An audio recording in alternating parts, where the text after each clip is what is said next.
사도신경으로 우리의 신앙을 고백하겠습니다. 나는 전능하신 아버지 하나님 천지의 창조주를 믿습니다. 나는 그의 유일하신 아들 우리 주 예수 그리스도를 믿습니다. 그는 성령으로 잉태되어 동정녀 마리아에게서 나시고 본디오 빌라도에게 고난을 받아 십자가에 못 박혀 죽으시고 장사된 지 사흘 만에 죽은 자 가운데서 다시 살아나셨으며 하늘에 오르시어 전능하신 아버지 하나님 우편에 앉아 계시다가 거기로부터 살아있는 자와 죽은 자를 심판하러 오십니다. 나는 성령을 믿으며 거룩한 공교회와 성도의 교제와 죄를 용서받는 것과 몸의 부활과 영생을 믿습니다. 아멘. 하나님께서 오늘 우리에게 주시는 말씀은 요한 1서 4장 7절에서 15절입니다. 신약 성경 391쪽입니다. 사랑하는 자들아, 우리가 서로 사랑하자. 사랑은 하나님께 속한 것이니 사랑하는 자마다 하나님으로부터 나서 하나님을 알고 사랑하지 아니하는 자는 하나님을 알지 못하나니 이는 하나님은 사랑이심이라. 하나님의 사랑이 우리에게 이렇게 나타난 바 되었으니 하나님이 자기의 독생자를 세상에 보내심은 그로 말미암아 우리를 살리려 하심이라. 사랑은 여기 있으니 우리가 하나님을 사랑한 것이 아니요 하나님이 우리를 사랑하사 우리 죄를 속하기 위하여 화목제물로 그 아들을 보내셨음이라. 사랑하는 자들아, 하나님이 이같이 우리를 사랑하셨은즉 우리도 서로 사랑하는 것이 마땅하도다. 어느 때나 하나님을 본 사람이 없으되 만일 우리가 서로 사랑하면 하나님이 우리 안에 거하시고 그의 사랑이 우리 안에 온전히 이루어지느니라. 그의 성령을 우리에게 주심으로 우리가 그 안에 거하고 그가 우리 안에 거하시는 줄을 아느니라. 아버지가 아들을 세상의 구주로 보내신 것을 우리가 보았고 또 증언하노니 누구든지 예수를 하나님의 아들이라 시인하면 하나님이 그의 안에 거하시고 그도 하나님 안에 거하느니라. 아멘. 오늘 읽은 요한 1서의 저자인 요한은 예수님의 제자이자 사랑의 사도로 불린 인물입니다. 그의 말씀에는 사랑에 관련된 메시지가 많이 담겨져 있습니다. 그러므로 오늘 읽은 본문도 사랑에 관한 메시지라고 할 수가 있습니다. 본문 7절에서 9절 말씀 함께 다시 읽겠습니다. 사랑하는 자들아, 우리가 서로 사랑하자. 사랑은 하나님께 속한 것이니 사랑하는 자마다 하나님으로부터 나서 하나님을 알고 사랑하지 아니하는 자는 하나님을 알지 못하나니 이는 하나님은 사랑이심이라. 하나님의 사랑이 우리에게 이렇게 나타난 바 되었으니 하나님이 자기의 독생자를 세상에 보내심은 그로 말미암아 우리를 살리려 하심이라. 아멘. 이 말씀들에 따르면 하나님의 사랑이 우리에게 나타난 것이 성육신입니다. 케노시스라는 신학적인 용어로도 설명이 되는 성육신은 인간을 위한 낮추심과 맞춤을 의미합니다. 낮추심은 하나님이 우리가 볼 수 없는 신적인 존재에서 스스로 낮아짐으로 인간의 형태로까지 변화된 것을 의미합니다. 동시에 이것은 맞추심으로써 하나님이 인간의 눈높이에 맞추는 행위를 의미하는 것입니다. 따라서 성탄을 사랑의 메시지로 읽는다라고 한다면 그 메시지 안에는 낮추고 맞추어 주다라는 의미가 담겨 있는 것입니다. 성탄을 묵상하는 동안 우리가 깊이 생각을 해 볼 것은 예수 그리스도가 하나님임에도 불구하고 인간의 육신을 입고 이 세상에 오셨다라는 사실입니다. 그분은 죽음에 이르기까지 복종하셨고 스스로를 낮추셨습니다. 우리도 성탄을 맞이하며 우리가 낮추거나 맞추어야 할 부분이 어디에 있는지를 묵상해 보아야 할 것입니다. 그리고 사랑이 성육신이며 성육신이 낮추심과 맞추심이라고 한다면 그 다음 메시지는 진정한 사랑은 다른 누군가에게 연결될 때 가능하다라는 것입니다. 7절을 보면 사랑은 하나님께 속한 것이다 라고 나와 있습니다. 다시 말해 우리가 나누는 사랑은 사랑은 진짜 사랑의 본질을 담아내지를 못한 모조품일 뿐입니다. 진짜 사랑은 하나님께 속해 있고 우리가 그분과 완전히 연결된 상태로 그분을 통해서 흘러보내는 사랑이야말로 참된 사랑인 것입니다. 그래서 아가페 사랑이 진짜 사랑이라고 말을 하는 것인데 우리는 이미 이 아가페 사랑을 경험했습니다. 그러면 이 아가페 사랑은 무엇이겠습니까? 아가페 사랑은 무조건적으로 주는 사랑을 말합니다. 이것은 부모가 자식을 사랑하는 것과 비슷하게 보이지만 예수님이 그분의 몸을 내어준 것처럼 사랑하는 것은 부모라고 할지라도 어려운 일입니다. 저도 부모가 되어보니 자식을 위해서 일정 부분은 희생하는 것은 가능하지만 그 이상은 어렵다라는 것을 깨닫게 될 때가 있습니다. 그래서 진짜 사랑을 알려고 하면 하나님께 완전히 연결되어야 하는 것입니다. 그 다음 10절부터 11절 말씀 같이 읽겠습니다. 사랑은 여기 있으니 우리가 하나님을 사랑한 것이 아니요 하나님이 우리를 사랑하사 우리 죄를 속하기 위하여 화목제물로 그 아들을 보내셨습니다. 사랑하는 자들아 하나님이 이같이 우리를 사랑하셨은즉 우리도 서로 사랑하는 것이 마땅하도다. 아멘. 성탄절을 우리가 보내면서 놓치지 말아야 할 것은 사랑의 시작과 끝은 모두 하나님이다라는 것을 깨닫는 것입니다. 우리가 먼저 하나님을 사랑한 것이 아니라 하나님께서 먼저 우리를 사랑하셨고 그 사랑의 힘으로 우리는 구원을 받은 것입니다. 10절에 따르면 하나님의 사랑은 우리 죄를 속하기 위해서 그 아들을 화목제물로 보내셨다라고 했습니다. 이것이 사랑의 구체적인 표현이라고 할 수가 있는데 우리가 하나님의 사랑을 받아들이고 그것을 통해서 진정한 사랑을 나누며 살기 위해서는 이 화목제물의 의미를 이해해야만 합니다. 화목제물은 화목과 제물 두 단어로 이루어져 있습니다. 제물은 대신 희생되는 것을 의미하며 화목은 갈등이 있는 관계를 평화롭게 바꾸는 것을 말하는 것입니다. 그리고 예수님께서 십자가에 달려 죽으신 것을 요한은 화목 제물이라고 표현했습니다.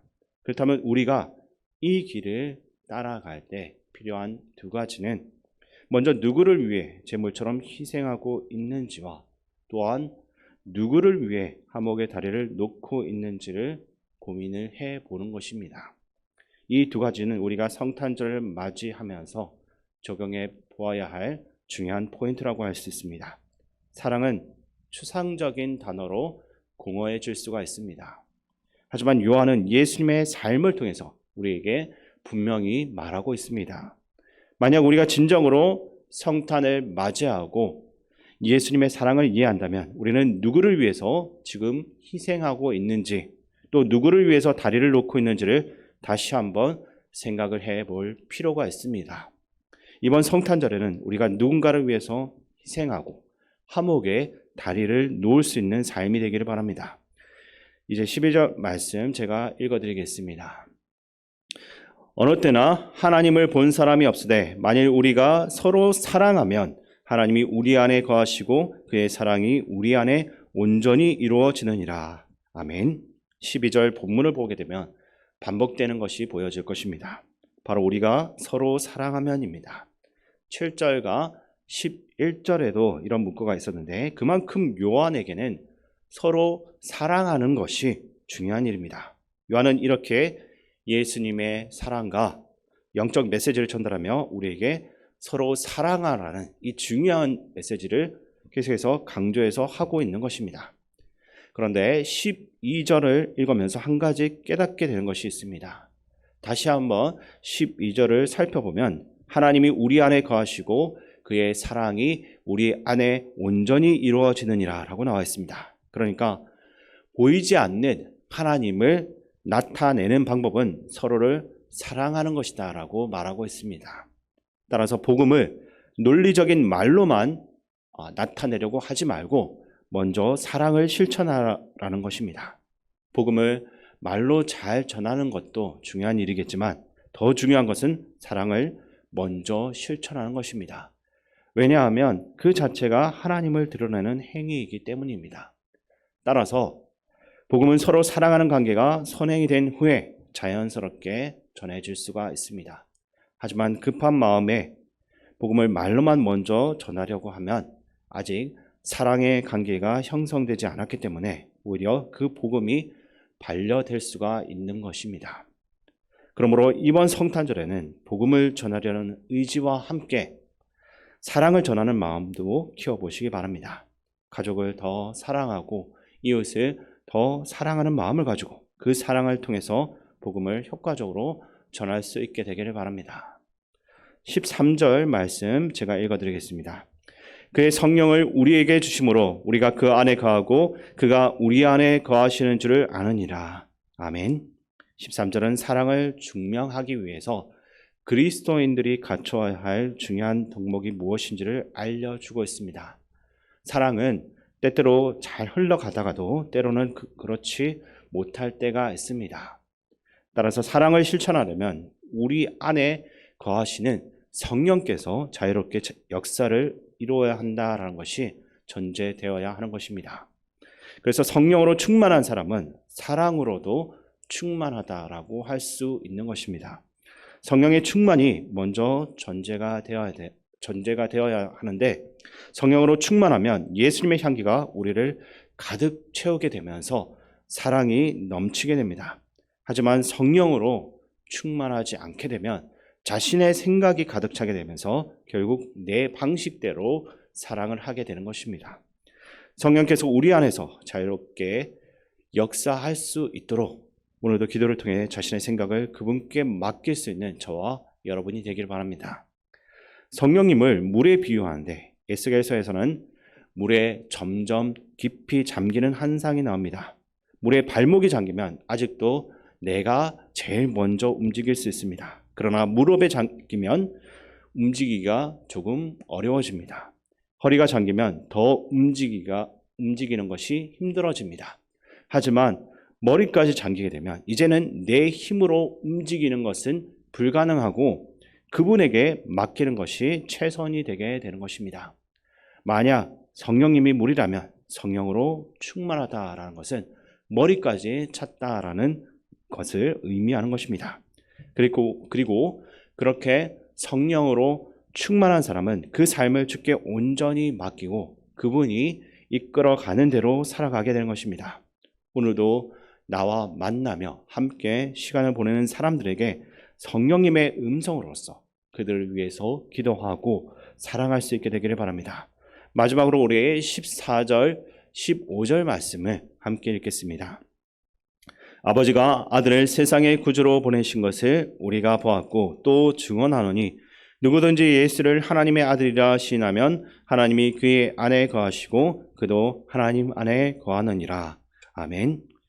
우리는 사랑을 실천하고 겸손함을 추구하며 화합을 이루고 서로를 사랑하는 방법을 알고 있습니다. 그러나 세상 사람들은 이러한 설교를 듣지 않으려고 할지도 모르겠습니다. 그렇다면 세상은 무엇을 원하고 있습니까? 이에 대한 답은 14절에서 찾을 수가 있는데 사실 세상이 기다리고 있는 것은 히어로, 영웅입니다. 성경에서 말하는 구주는 우리의 영혼을 구원해주고 또 영생을 주는 구원자를 의미하지만 세상이 기다리는 영웅은 다른 의미로 해석될 수가 있습니다. 왜 사람들은 계속해서 정치인들에게 기대를 걸고 있습니까? 대통령이 바뀔 때마다 왜 다시 어떠한 기대와 열망을 가지고 바라보게 되는 것이겠습니까? 그것은 우리 모두의 내면에 깔려있는 영웅을 기다리는 마음 때문인 것입니다. 모든 인간의 마음속에는 히어로에 대한 갈망이 있습니다. 이것은 우리만의 것이 아니라 로마의 압제를 받고 있던 유대인들에게도 있었던 마음입니다. 그들은 로마의 압제로부터 자신들을 구해줄 정치적인 메시아를 기다렸습니다. 이러한 이유로 헤롯 왕은 예수님이 유대인의 왕으로 올 것이다 라는 말에 두려움을 느꼈던 것 같습니다. 근데 성경은 진짜 히어로, 영웅이 누구인지를 알려주고 있습니다. 그래서 우리는 진짜 히어로가 우리의 영혼과 인생을 책임져주는 예수님이라는 사실을 분명히 알고 있습니다. 그러므로 우리는 이 진짜 히어로를 세상에 알려주는 일에 힘을 써야 하는 것입니다. 예수님은 우리의 진짜 히어로, 영웅입니다. 그분은 이 세상을 구하셨고 우리에게 필요한 모든 것을 주실 수 있는 분입니다. 우리가 필요한 것은 그분이 주신다라는 것을 분명히 알아야 합니다. 때때로 우리는 필요한 것을 정확히 알지 못할 때가 있습니다. 그러나 예수님은 우리에게 필요한 것을 알고 계시고 그렇게 그분이 진짜